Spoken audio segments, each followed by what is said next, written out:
কর্তা, কর্তা, আপনি এখানে? আপনি এখানে? কি ব্যাপারটা কি তোমার? বউ ঘরে ঘুমোচ্ছে, তুমি এখানে ঘুমোচ্ছ কি? আরে উত্তর দাও। আরে মুখে কুলু বেটে রেখেছো নাকি? দাদাকে জিজ্ঞেস করতে শুনতে পাচ্ছ না?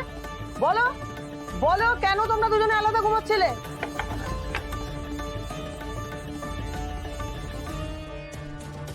ওনাকে এখানে ঘুমোতে দিন কর্তা। মানে তুমি কি বলতে চাইছো গৌরী? মানে আমি চাই না যে উনি ঘরে আমার পাশে ঘুমোক।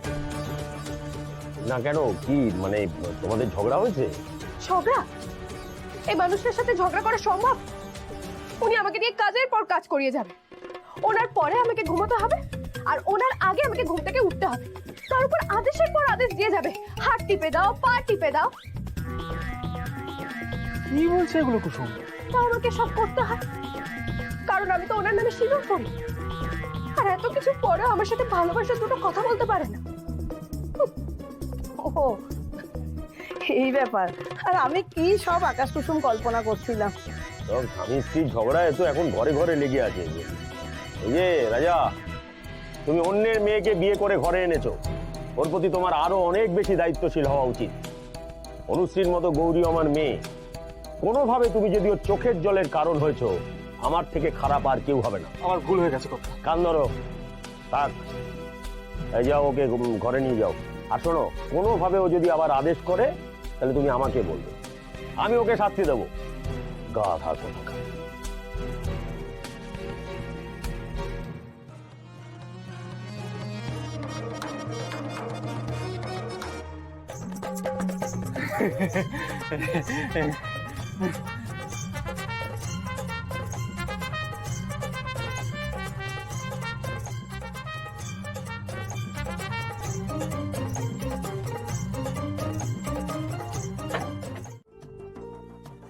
না না, এভাবে বড় বউয়ের কথা কান পেতে শোনা আমার একদম ঠিক হচ্ছে না।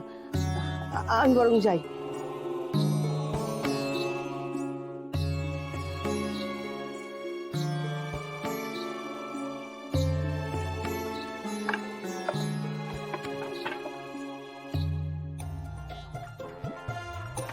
হিটলার পিসি এখানেই দাঁড়িয়ে।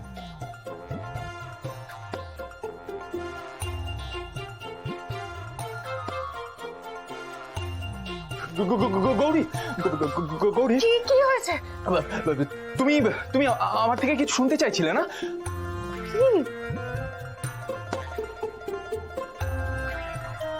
আরে সমস্ত স্ত্রী তার স্বামীর থেকে যেই কথাটা শুনতে চায়, আমি তোমাকে ভালোবাসি।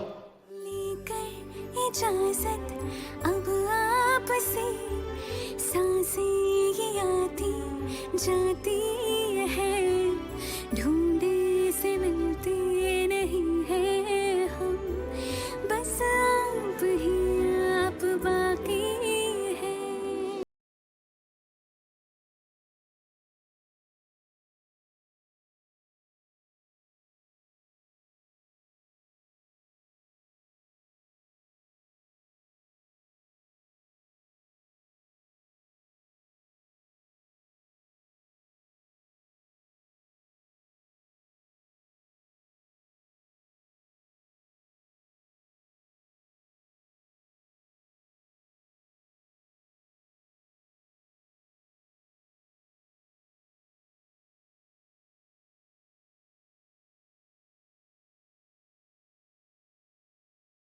বাইরে পিসি দাঁড়িয়ে ছিল, তাই জন্য আমায় এই কথাগুলো বলতে হলো।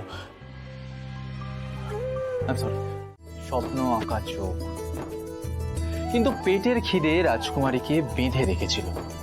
তবুও তো সে রাজকুমারী, তাকে কি আর বেঁধে রাখা যায়? সময় হলো তার ডানা মেলার। আকাশ ছোঁয়ার জন্য যে মাটিতে পা রেখেছে, তাকে বেঁধে রাখবে এমন সাধ্যি কার? আর তারপর সে এসে পৌঁছলো আরেকটা রাজপ্রাসাদে।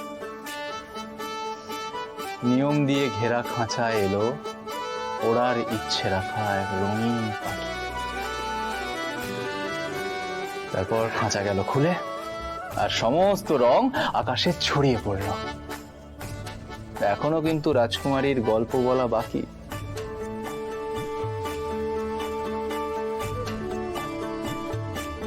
রাজকুমারী যেন এরকমই সহজ সরল আর হাসি খুশি থাকে।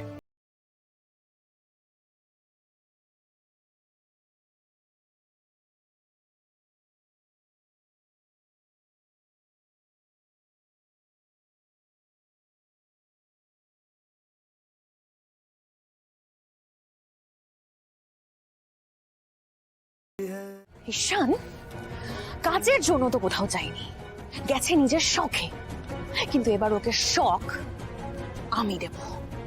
ঈশান গাঙ্গুলিকে আমার হাত থেকে কেউ বাঁচাতে পারবে না। একা একা কথা বলে যাচ্ছ, মাথাটাই খারাপ হয়ে গেছে তোমার। আন্টি আমি তো তোমার কথাই ভাবছিলাম। কোন দুঃখে বাবা?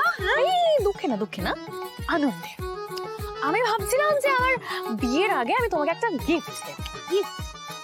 গিফট? হ্যাঁ, একটা এক্সপেন্সিভ ব্র্যান্ডেড সানগ্লাস। সত্যি? তোর মতলবটা কি বলো তো? মানে হঠাৎ করে আমাকে গিফট দিতে চাইছো, তাই জিজ্ঞেস করছি তোমাকে। কারণ আন্টি তুমি আজ প্রমাণ করে দিয়েছো যে তুমি কতটা ইন্টেলিজেন্ট।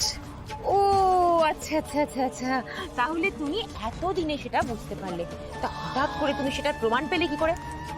তুমি ঠিকই বলেছিলে আন্টি, আয়ুষ আর ঈশান আমাকে সারপ্রাইজ দিতে কোথাও যায়নি। তাহলে কি করতে গেছে, কোথায় গেছে? কোথায় গেছে সেটা আমি জানি, কিন্তু কি করতে গেছে সেটা এখনো পর্যন্ত আমি জানতে পারিনি। আন্টি সেটা তোমাকে জানতে হবে। আচ্ছা